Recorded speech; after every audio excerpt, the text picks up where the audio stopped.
stand against Mr. Trump's order. Jackie. Juliet, what we know for certain is that a 30-year-old Iranian man plus an elderly couple from Iran, were detained earlier, and they are still here. Their family members are also still here. They're trying to get in touch with them and to be able to speak with them. Those people are just part of the reason many protesters showed up for the Muslim ban protest. Refugees free! Set the refugees free! Hundreds swarmed the arrivals terminal at SFO today. In fact, so many people showed up, the protest had to move outside. Protesters showed up for several different reasons. There were lawyers volunteering their services for those who were seeking answers for family members who live in one of the 7 banned countries, and citizens who are in shock at the speed of which President Trump's executive orders are turning into action were here too.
These days, and that is your call Monday for a, quote, total and complete shutdown of Muslims entering the U.S. There's now some polling information, and you cite polls all the time. You say, what can you go by if not the polls?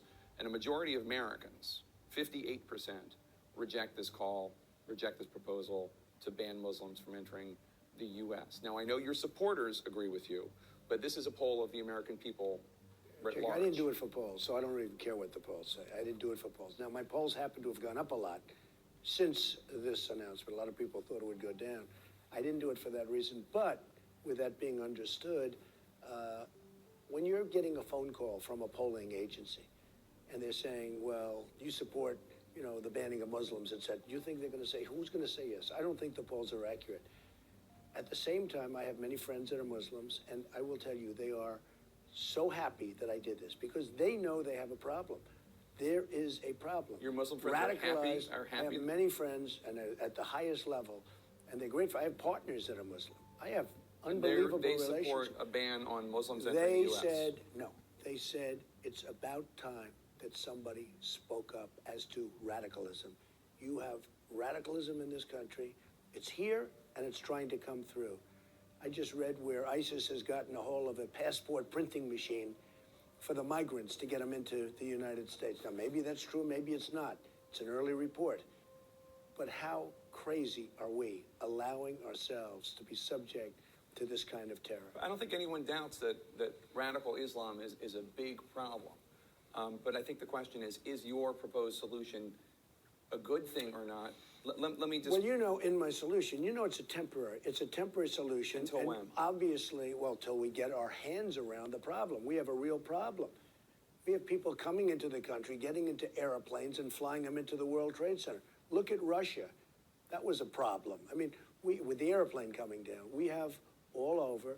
You look at California, this woman comes in, this horrendous woman comes into the country, radicalized.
President Biden's first moves was to repeal former President Trump's Muslim travel ban.